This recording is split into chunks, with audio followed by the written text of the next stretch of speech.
This ain't no audiobook. This ain't a radio play. This is a Happy Cloud audio tool.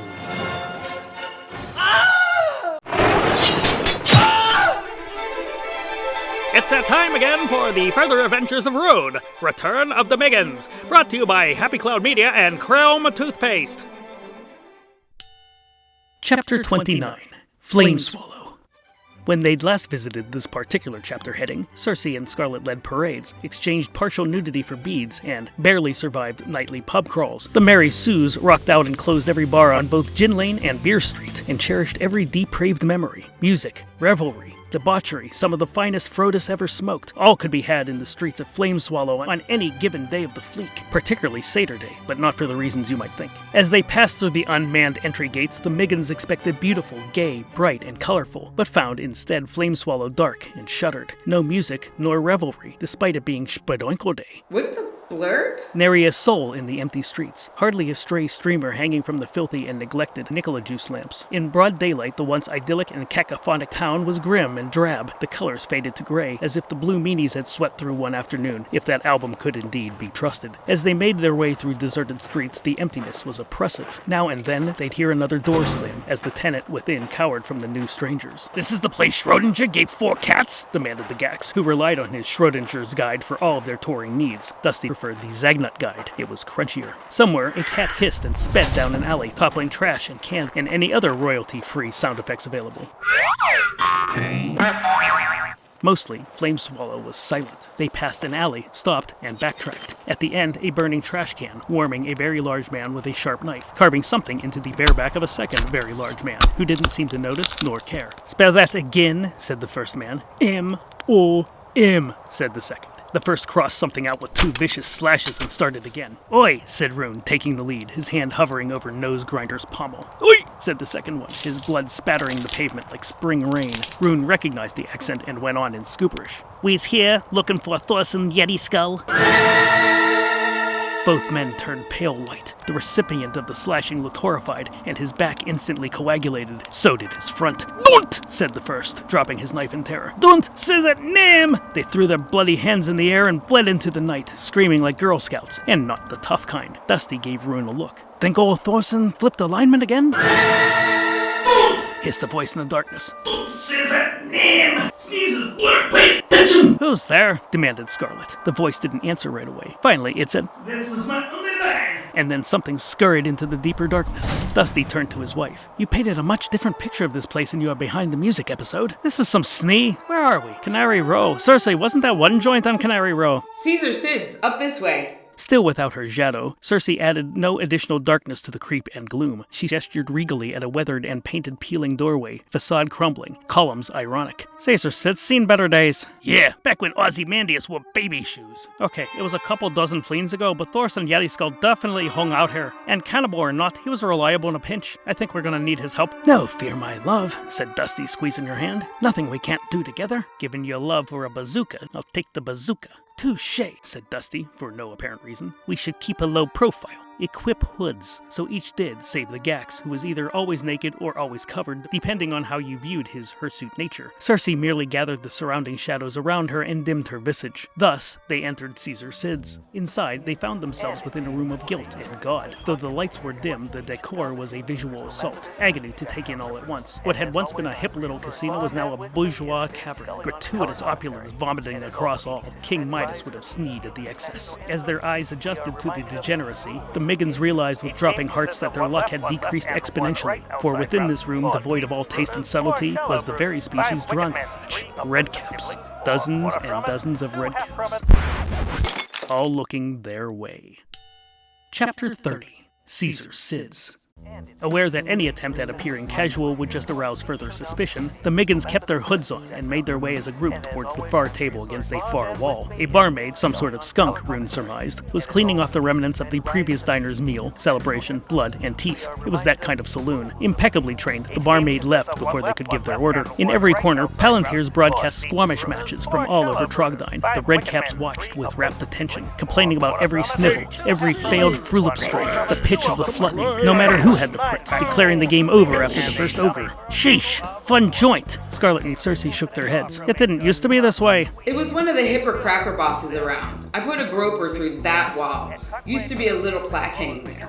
What happened? Goddesses were used to change as a constant in the upper worlds, but this was just revisionist history. Redcaps, they ruin stuff. That's what they do. The Miggins settled into rapt misery, unsure of what to do next. The most important thing is we get the balls deep. All these side quests are slowing us down. For that, we'll need reliable transportation, a couple of galoots at the very least, said the Gax in agreement, not caring if he was overstepping his bounds. Gaxes get tired too, you know. And some food! Surely you had enough to eat in Baba Jr.? The Gax looked ashamed. Well, you know what they say about the food in Yagas. 2 fleeks later and you're hungry again. The Gax decided right then and there that he didn't like her. Besides, they already had a female character. What did they need another one for? He huffed. If he had crossable arms, he'd have crossed them. Scarlet cast a wary eye about the room. Not every cap was red. There were some free-thinking humanish and morphs about, all keeping their heads down and, presumably, noses clean. She didn't like it. And knowing she didn't like it, Dusty didn't like it either. Rune was already not liking it, having gotten there first. The Gax was too busy not liking Cersei. To Cersei, all overworld places looked pretty much like this, steaming with the hot foul breath of the living, so she hardly noticed. Scarlet got to her feet. Okay, I'm gonna see if I can strike up a conversation with some of those schmoococks over there. She pointed towards a table where a trio of normies sat, their heads unadorned by the fungal haberdashery. I suggest the Gax do some reconnaissance, see if he can find out if and where we might find Thorson.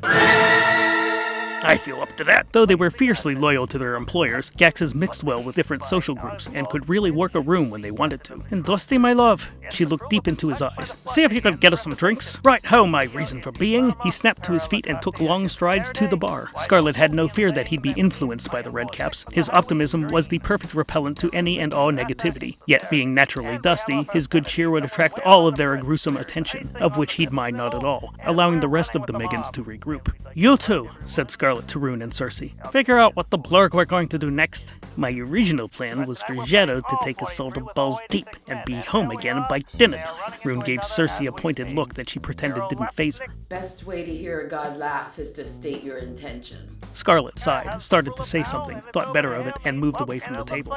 As soon as they were alone, Cersei whirled on Rune. Okay, what the snee is going on with you? Blindsided, Rune didn't know how to answer. I'm trying to avert a war. Not that, she said, waving away the entire plot and MacGuffin. We've been marooned, we visited your old prison, we got seasick inside a restaurant, and now we're in a warehouse full of redcaps and you just want to lay low? She used the air quotes in a particularly hurtful way. Where's the Rune I used to know? Buried under a tree and krill.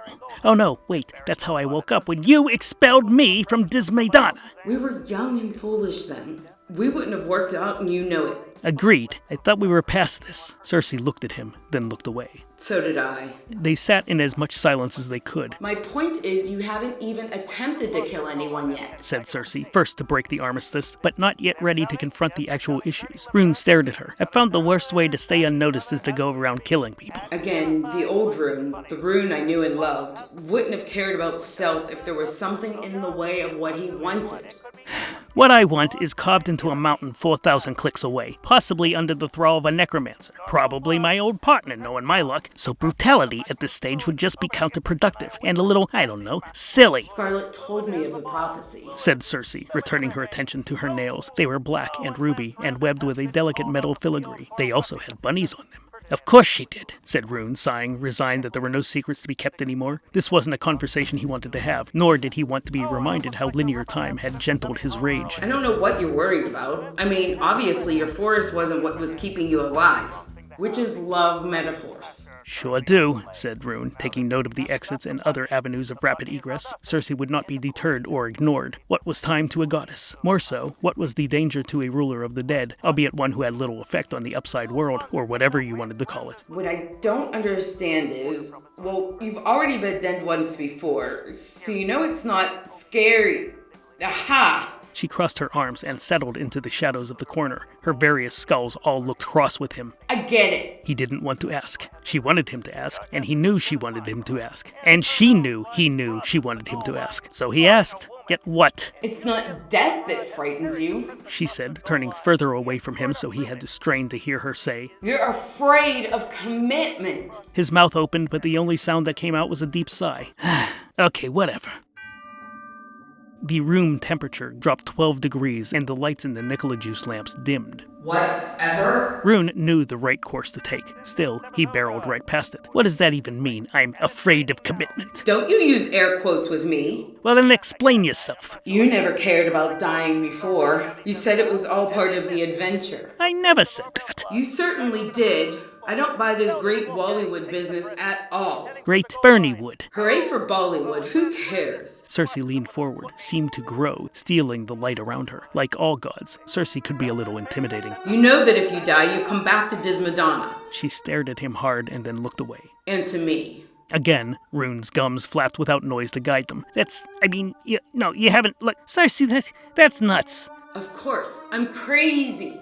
I'm overreacting. You're drawing attention. Indeed, the redcaps in the room, no longer enthralled with the challenge of breaking Dusty's cheerful demeanor. Warm beer goes down just as well as cold, my nana always said. Say, that's a nice hat you're wearing, good man. What do you call that shade of red, anyway? Were now staring in their direction, drawn to her anger, her hurt and disappointment, also to Rune's confusion and frustration. If there was anything Redcaps loved, it was buried resentment and guilt, and both Goddess and Lupus had it all in spades, but had yet to call Jin. Maybe we should take this outside, said Rune, noticing that both Scarlet and the Gax were making their way back to the table, and both in their own urgent manner. You just want to change the subject. The Gax greatly overstepped his bounds as he reached the table. Look, lady, I know you're used to infinity, but we got a time running out thing going on here. Cersei gave the Gax an icy stare, which she then turned on Rune, who replied, he's not wrong. Fine.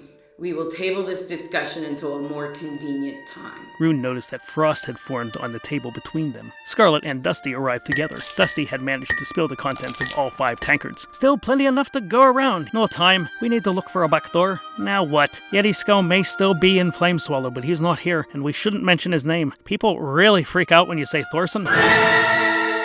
What the blark? He's no despot, and he had no love for redcaps. I don't know that he's responsible. I got the impression whoever introduced the redcaps to Flameswallow also drove our companion underground. Cersei brightened. Oh, that he should be easy to find. Metaphorically. Oh. Cersei. Ignoring all 6 Squamish matches, a majority of the redcaps now whispered amongst themselves, pointing towards the corner table and the Miggins gathered there. Oh, lucky shot! Admiring the fancy foot and stick work of Mortimer Bizzleflint, outside grouch of the Tarwell Tadgers. As well, he was oblivious to the growing danger. Dusty, not Mortimer. We should leave, said Rune. Cersei humped again. There you go, running from a fight just because it might be fatal. Then you're stuck with me. There was no sense in arguing with the goddess. Rune tugged at her sleeve as the rest made their way towards the rear exit. Let's just get through the door, and we'll regroup in the alley. The door gave way easily, and expelled them into their next catastrophe. Seditionists! Cried the red-cap guards, having a smoke in the alley, flesh sickly white beneath the sour expressions. Crud, said Rune, shoving everyone back through the door and slamming it shut on the guards, leaving them trapped in a room with twice as many non-conscripted. And crud again. Okay, Dusty, flank right. Let's see if we can get out of here without doing too much damage. Without warning, the lamps behind them extinguished, and the shadows soared across the wall. The darkness became, instantly, Shadow, who wrapped her arms around the Miggins and banished them away again into safety. When the Nicola juice lamps bloomed again, Caesar Sid's was filled with only redcaps. Redcaps, Rune, and Dusty. St. Sebastian's quiver and fletching, flaking snee on a crud and cracker. The entire room of redcaps glared at our heroes. Dusty rolled up a sleeve. Right, Chief, he said, rolling up the other. You take the left side of the room, I'll take the right. Within seconds, they were overcome. Thus concludes this episode of the Further Adventures of Rune. Full episodes and super mega chunks are available on Patreon. But you knew that already.